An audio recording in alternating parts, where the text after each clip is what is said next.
Harsul police स्टेशनला तक्रार दाखल झाली होती।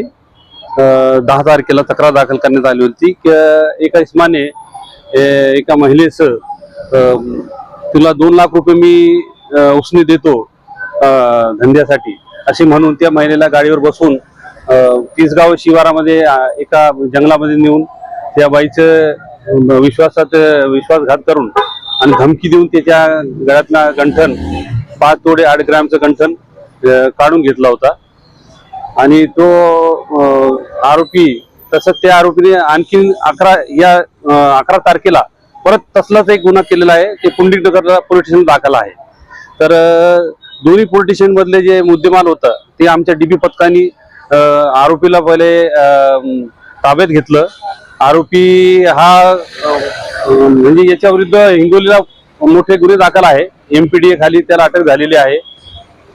पेपर फुटीच्या प्रकरणामध्ये पण तो होता, पुण्या जेलमध्ये होता आणि आरोपी खूप शातीर होता। पण आमच्या डीबी पथकाने त्याची पूर्ण माहिती काढून त्याला आम्ही जाधववाडी इथून त्याला पाठलाग करून त्याला पकडलेलं आहे। आरोपीला ताब्यात घेतलेला आहे आणि आरोपीला विश्वासात घेऊन त्याच्याकडून सर्व रिकव्हरी केलेली आहे। आरोपीचं क्वालिफिकेशन काय आहे, शिक्षण वगैरे काय आहे किंवा हा कसा करायचा? आरोपी हा 10वी पर्यंत शिकलेला आहे, पण तो पहिले पोलीस भरती प्रशिक्षण चालवायचा असं त्याचं म्हणणं आहे। हिंगोलीमध्ये प्रहार नावाचा पोलीस भरती प्रशिक्षण केंद्र चालवायचा तो, त्याच्यामुळे त्याला पोलिसाचं नॉलेज होतं, त्याला कायद्याचं नॉलेज होतं आणि तो लेडीजला महिलांना जे येतं आकर्षित करायचा आणि त्यांना सांगायचा। हा आरोपी हा याने इतकी गुन्हे केलेले होते आणि गुन्हे करण्यामध्ये खूप शातीर होता तो।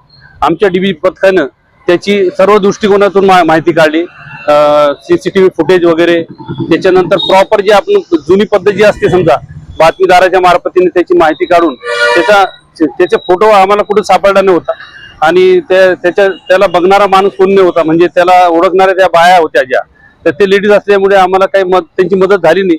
पण आमच्या डीबी पथकाच्या शेवाळे आणि तडवी आणि इतर लोकांनी जे आहे खूप अथक प्रयत्न करून त्याला आरोपीला आम्ही पाठलाग करून त्याला तो आम्हाला बघून पळत चालला होता। जाधववाडीमध्ये त्याला पाठलाग करून कमीत कमी अर्धा किलोमीटर पाठलाग करून त्याला पकडण्यात आले। ते किती तोडे आपण हस्तगत केलेले सध्या? 5 तोडे 8 ग्रॅम आणि त्या पुंडलिकनगरचे 2 रिंग आहे कानातले। पुंडलिकनगर पोलीस स्टेशनला गुन्हा दाखल आहे त्याच्यावर आणि पूर्वी त्याच्या विरुद्ध हिंगोली इथे भरपूर गुन्हे दाखल आहेत त्याच्या विरुद्ध 392 वगैरे असे गुन्हे घडू नये काय आवाहन करणार? असे गुन्हे घडू नये म्हणून मी महिलांना हेच आवाहन करणार आहे की महिलांनी कुणाच्या बोलण्यावर आणि ते सांगतो की मी 2 लाख रुपये तुम्हाला उधार देतो, कोणी कोणाला आजच्या जमान्यात पैसे उधार देत नाही। महिलांनी अशा फोन आल्यानंतर किंवा असा कोणी माणूस त्यांना सांगत असल्यानंतर असं बिलकुल महिलांनी त्यांच्या आमिषाला बळी पडू नये। आणि अशा किती बरेच महिला सोबत झालेल्या असतील घटना असे। आता तुमच्या माध्यमातून हे जे मॅसेज जाणार आहे तर त्यांनी महिलांनी कमीत कमी याच्यानंतर तरी सतर्क व्हावं, अशा गुन्हेगारापासून त्यांनी असं होऊ नये। कारण ते महिलांना तो जंगलात घेऊन जातो। दोन्ही घटनेमध्ये त्यांनी या महिलाला तिसगाव शहरामध्ये पार आतमध्ये जंगलामध्ये घेऊन गेला होता आणि इथं बी जे दुसरी जे पुंडलिकनगरची महिला होती तिला पण छावणी पोलीस स्टेशन मध्ये जिथं यात्रा भरते त्या जंगलामध्ये घेऊन गेलो होता।